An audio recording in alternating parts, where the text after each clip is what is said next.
गुरु थे।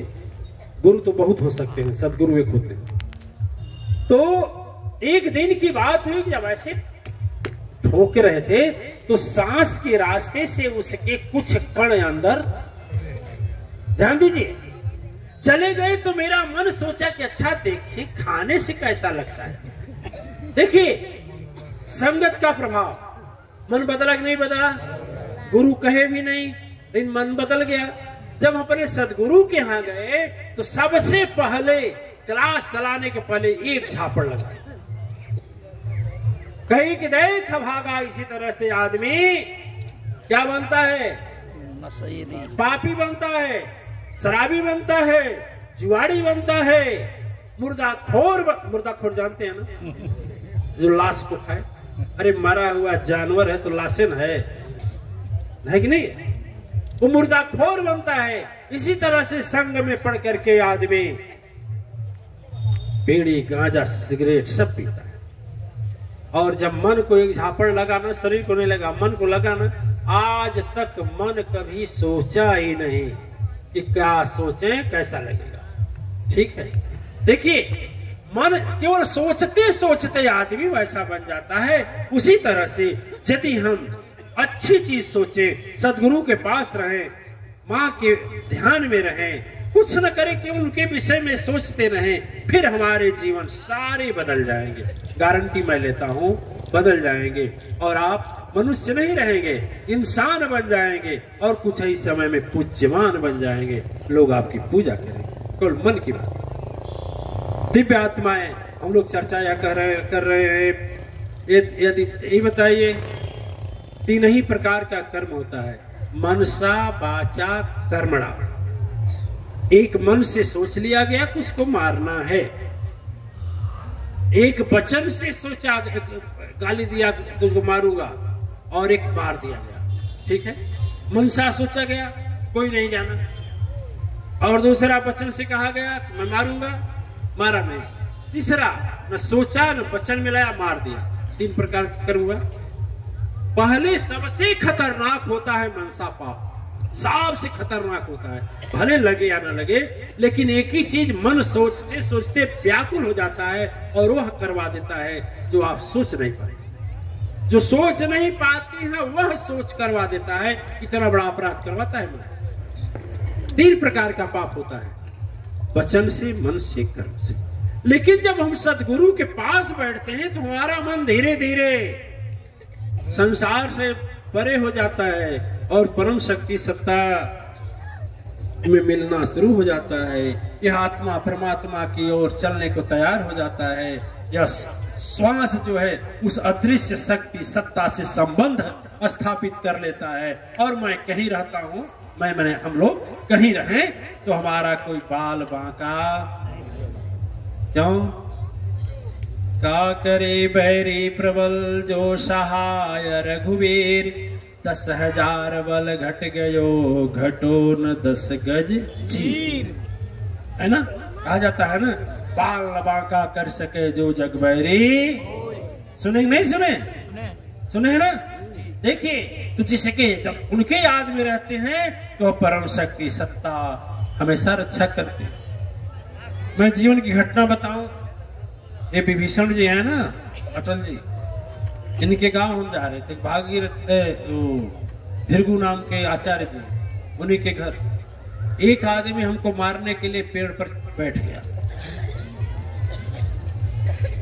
जिस रास्ता से मुझे जाना था उसी पेड़ पर बैठा था।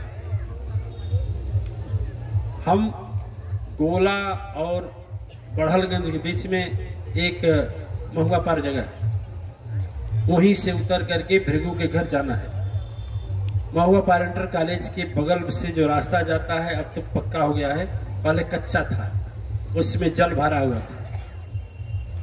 और आदमी ऊपर यह सोच कर बैठा है कि जब यहाँ आएगा तो इसी के ऊपर छलांग लगा दूंगा, और जब छलांग लगाऊंगा तो एक छाती पर जाएगा, एक पैर गले पर जाएगा, मर जाएगा। ठीक है, उसका विचार है, उसका विचार है, हमारा विचार नहीं, हमें तो मालूम नहीं।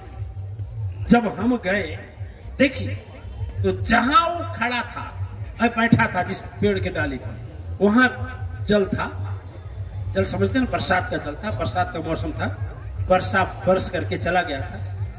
तो हम सोचे, जब उसी समय थोड़ी सी चमक हुई तो हम सोचे लाओ इसको छलांग लगा करके पार कर। हम छलांग लगाने के चक्कर में हैं, वो सोचेगा कि पानी कैसे क्रॉस करते हैं, ऐसे करते हैं आप लोग, पानी हलते हैं तैसे हलते हैं, ऐसे जैसे चलते हैं वैसे थोड़ी चलते हैं। वो सोचा कि ऐसे चलेंगे उतना देर में मौका मिल जाएगा, आदमी ढेर हो जाएगा, फिर आसानी से हम मार डालें। अब वो जब हमें तो पता नहीं, हमारा मन के अंदर भावना आई कि इतना हम छलांग लगा देंगे जी, कौन फल ले जाए। ऐसे झटके से जैसे कूदे, ऊपर से डाल खरखराई, हम क्या जान रहे हैं कि क्या हो रहा है। अब वह पानी में भी नहीं गिरा, किनारे पत्थर के कुछ टुकड़े थे, उसी पर गिरा दोनों टंगरी। बोल साचे दरबार का कर सके बैरी प्रबल जो सहाय रघुवीर, 10,000 बल घट गयो घटो न 10 गज। दूसरी बात, हमें मारने के लिए पूरा इनके विभीषण जी के रिश्तेदारी की बात, वहां भी हमारे साथ ऐसा, फिर भी वहां भी समझ गए ना। तो कहने का मतलब, और उसके बाद तो अनेकों हैं, आपको कितना बताएं, लेकिन मैं इतना जरूर बताता हूं, जब परम शक्ति सत्ता और भगवान के चिंतन में रहेंगे तो आपको कोई कुछ कर नहीं बिगाड़ पाएगा। का करे बैरी सकल जो सहाय रघुवीर, ठीक है ना। बाल न बाका कर सके जो जग बैरी हो, संसार ही बैरी हो जाए तो भी आपका कुछ बिगाड़ने वाला दिव्यात्मा है। लेकिन हम लोग चर्चा कर रहे थे कि जो जस करहि तस ही फल चाखा, कर्म प्रधान विश्व करि राखा। कर्म की प्रधानता है। दिव्य आत्माएं कर्म 2 प्रकार की होती है। कुछ लोग धर्म कर्म में रह करके भी धर्म कर्म नहीं करते, केवल सत्संग करते हैं, कुछ सत्संग नहीं करते हैं। आप लोग देखे हैं कि नहीं देखे हैं, कितने बाबा जी लोग आपस में लड़ाई कर लेते हैं, मार ठुस्सा। अरे देवी जी आप हंस रही हैं, हम देखे सही, एक चिमचा उठाया, एक तुमड़ी, कहा तोर भगवान बड़ा, रू कहे मोर भगवान बड़ा। दोनों अपने में ऐसा दोनों लोग किए कि न उसका बार हो छोड़े न उसका बार। अब बाबा जितनी बड़ी बड़ी जटाएं थी, बाप रे, लोगों को उपदेश देने वाला बाबा, तुम सत्संग में हार गया, अरे पतसंग में हारा, सत्संग में कोई हारता है। सत्संग का मतलब होता है सत्य धन संग, सत्य का संग किया। तुम तो पतसंग का, कोई शास्त्र लेकर बैठा है, कुरान लेकर बैठा है, कोई पुराण लेकर बैठा है, कोई गंगा लेकर बैठा है, कोई जाति लेकर बैठा है, कोई यज्ञ को लेकर बैठा है, कोई मंत्र लेकर बैठा है, कोई माला लेकर बैठा है, सभी बंधे हुए हैं, कोई मुक्त नहीं है। अच्छा मुक्त नहीं है तो मुक्ति कैसे है कि नहीं। जब सदगुरु मिले क्षण में मुक्ति दिलावे सोई, जब सदगुरु मिले तब मुक्ति दिलाए। कोई हिंदू धर्म में बताए, कोई इस्लाम धर्म में बताए, कोई सिख धर्म में बताए, कोई यहूदी धर्म में बताए, कोई ईसाई धर्म में बताए, बधा है, उसका तरनतार कभी नहीं हो सकता। वो धर्म के नाम पर पाखंड झूठे सब प्रश्न करते हैं, कोई मतलब नहीं। लेकिन घमंड है कि आपसे मैं बहुत अधिक जानता हूं। एक आदमी हमसे मिला, कहा मैं आपसे शास्त्रार्थ करूंगा। हमने कहा भैया शास्त्रार्थ हम छोड़ दिए। जब सदगुरु के चरण में गए, अर्थ जब समझे तो शास्त्रार्थ छोड़ दिए। कहे नहीं मैं करूंगा। हमने कहा बोल भैया कर ले। कहा ठीक है, ये बताइए वेद कितने होते हैं। हमने कहा 4। कौन कौन बता दिए, दर्द अर्थवेद साम वेद, ठीक है। कहा अच्छा 4 वेदों से 4 वेद होते हैं। ये बताइए वेदनिया कितनी, 4 वेदनियों का नाम बताइए। अब बताइए, ये कोई तर्क है। वेद का तो नाम भैया समझ में, वेदनिया का नाम कहां से है। हमने कहा भाई हमारे समझने का धार मानिए।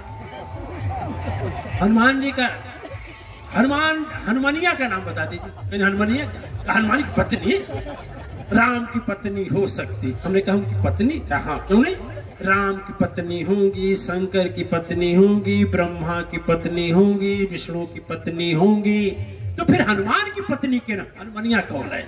बताइए, नाम बताइए आप, यही बताइए। ये सब क्या है? कुतर्क है। और इस सत्संग नहीं है, शास्त्रार्थ नहीं है।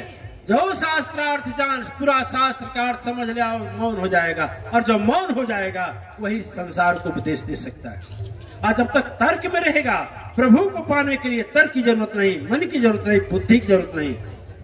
मन बुद्धि तर्के परे अस्ति। भगवान गीता में स्पष्ट लिखे हुए हैं कि मन से, बुद्धि से, तर्क से जब पार जाओगे तब पाओ। तीसरा प्रश्न किया, अब सुनिए, कहा ये बताइए, जब राजा दशरथ का महलिया बन रहा था और नी खोदा गया, तो कौन ऋषि हड़िया ओढ़ के बैठे थे? ये बताइए, ये क्या है? कुछ लोग मिल जाते हैं, आपस में कुतर्क करते हैं, आपस में लड़ते हैं, आपस में झगड़ते हैं, और हमें धर्म सिखाता नहीं आपस में लड़ने का।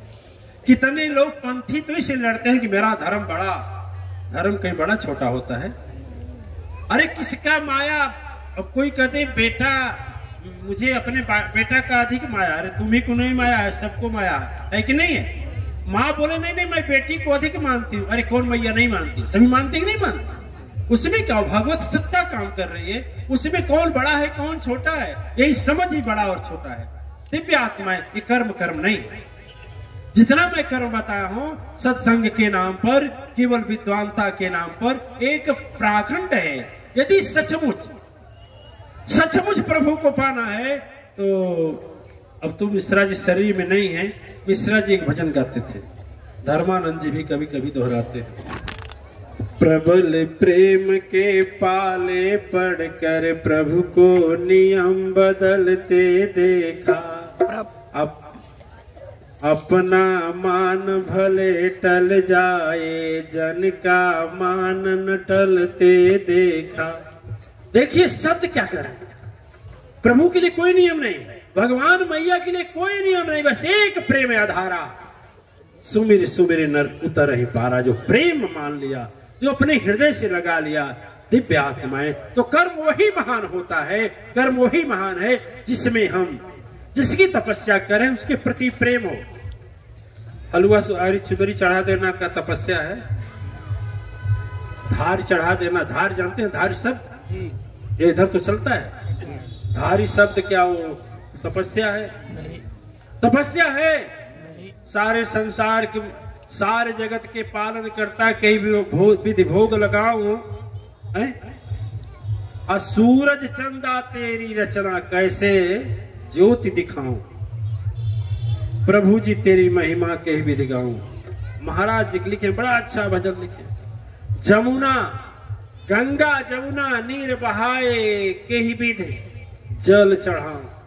दिव्य आत्माएं, भावनाएं और प्रेम अपनी हो, अपनापन का हो, वही सबसे बड़ी तपस्या होती है। और जितना इसके बाद इतना है ढोंग पाखंड प्राखंड है, कुछ नहीं है। और जितने लोग करते हैं पाते, विशेष करके हम इसको सत्कर्म मत मान लीजिएगा, ये कर्म नहीं है। कर्म वही है कि कितना देर तक आप मन से, प्रभु से, भगवान से, सदगुरु से मन से चिंता किया, वही तपस्या मुख्य है। आपका मानस पढ़ते पढ़ते जीवन चला जाएगा। वो गोस्वामी जी महाराज की वाणी है, बीजक कबीर की वाणी है, व्यास जी की वाणी महाभारत है, चारों वेद, चारों ऋषियों का बातें हैं। आपका नहीं है। आपका क्या है? आपका जो सच्चे हृदय से प्रेम समर्पण हुआ, भाव प्रकट हुआ, वही आपकी तपस्या है। इसके अलावा कोई तपस्या नहीं है, एकदम नहीं है। अतः कर्म ऐसा ही हो जिसमें प्रेम दिखाई दे, और ऐसा प्रेम जब हो जाएगा ना, तो फिर भगवान को बुलाना नहीं पड़ेगा। लिखे हैं, कह कबीर मन निर्मल हुआ, जैसे गंगा नीर, पीछे पीछे हरि घूमे, कहत कबीर कबीर। भगवान पीछे पीछे घूमेंगे। बोलो क्या चाहिए? बोलो क्या चाहिए? आपको मांगने की जरूरत नहीं पड़ेगी। तो देखिए, कर्म की प्रधानता।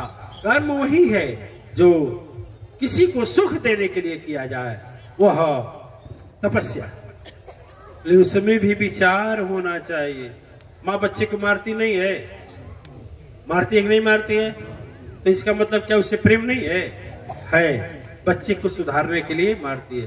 गुरु अपने अनुयायियों को डांटते नहीं हैं, निकालते नहीं हैं, बोलते नहीं हैं। क्या वह उनके पास माया नहीं है? है, ममता है, लेकिन उसका भला करने के लिए उसको करना पड़ता है ना।